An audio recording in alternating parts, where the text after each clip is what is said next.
Well, I don't know if the best, but for sure I feel pretty confident here, and I feel like these are the right, circumstances and the right conditions for me to like play my solid game. So I'm happy to be here, and I'm happy that I'm back. And for sure, it was a solid match today.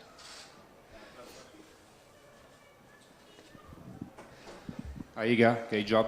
Thank This you. is your second double bugle in Rome in the same court. How do you feel here in this court?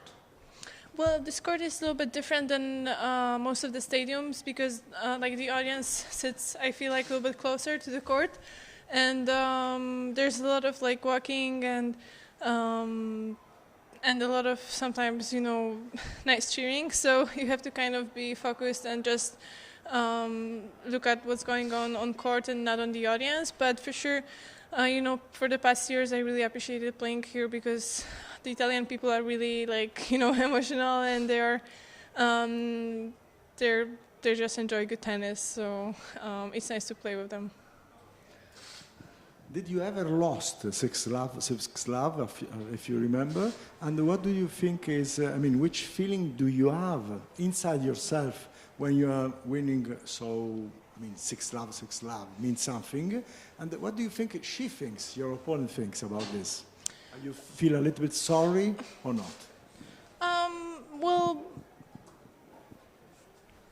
Well, I don't know if I lost 6-0, 6-0. Probably yes. Probably like when I was younger and I played against like older players. On WTA, I'm not sure, but for sure I had like matches that were really one way, especially when I started on WTA in 2019. But, when I'm playing these kind of matches, I'm just trying to be focused, and it's actually pretty hard to be focused when you're leading that way. So I'm trying to remember about what kind of got me this nice score and what I should do to continue playing that well. And I just want to be consistent in it. But honestly, I can't tell you what my opponents think. You have to ask them.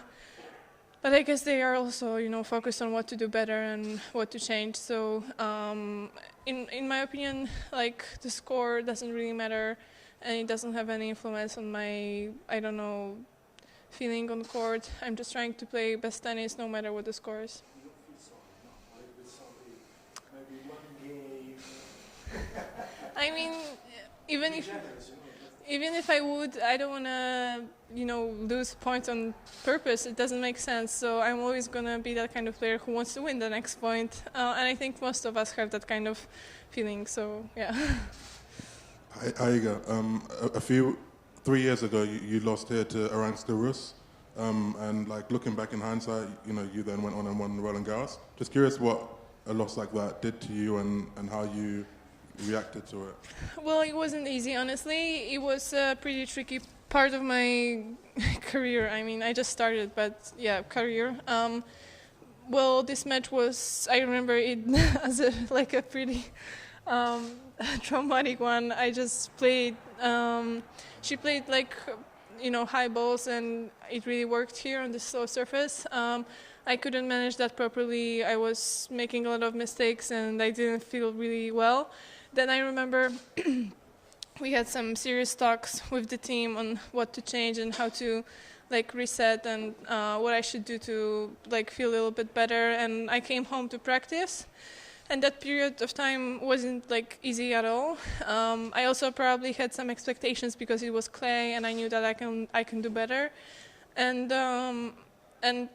yeah, it was really, really hard. Even when I came on Roland Garros, I remember just being on Jambois before the tournament and practicing there.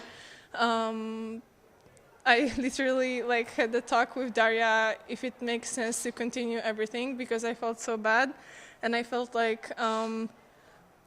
don't know, my expectations were just pretty high, and I felt really bad on court, always tense and stressed, even when I was practicing. So I was able to kind of just really, really reset and let it go. I remember I was practicing, I think with Kiki Mladenovic, and we made a bet, me and Daria, that if I'm going to finally have a one practice that is going to be without any drama, I don't remember what the bet was for, but I remember it was, about not having drama on practice and just playing one practice that is going to be calmer than most of my practices.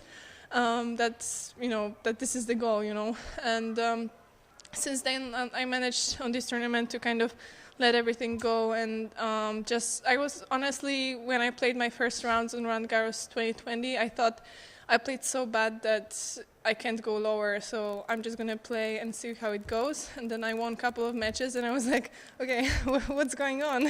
Why am I suddenly, winning? And then I managed to keep that till the end of the tournament. And that's why, that's why my win last year on Roland Garros felt much more special, because I felt like I'm in the right place. And in 2020, it all felt like it's like a big coincidence that I'm even here, in the final Roland Garros, for example. So it was a tough time for me. And looking overall, I wouldn't say that my 2020 season was good. I would say that I only played well on Roland Garros, and I don't even know why. So I'm pretty happy that I worked through that experience, and I actually understood that lowering these expectations and just letting everything go was honestly the key. So I try to repeat that, throughout all these years. Sorry for a long answer. Iga, I know you're a big fan of Rafa. What do you think it would mean for the tournament in Paris if Rafa doesn't play this year? Or if he does come, do you think, considering his record there, he could still win it all again, not having played any of these tournaments? Well, I'm a big Rafa fan, and for sure I wish he could play. But honestly, I really, really respect what kind of warrior he is, and he's always trying to push and trying to get better and play better and just trying to, compete on the highest level. But on the other hand, I don't know how much pain he's living with, but I don't want to see him suffering a lot. So I'm kind of biased because I would love to see him play. But on the other hand, I know that if he's gonna really suffer, then it's not gonna be so fun to see him like that. And I just hope he's gonna kind of be healthy and happy, and that's the main goal, no matter what happens with tennis,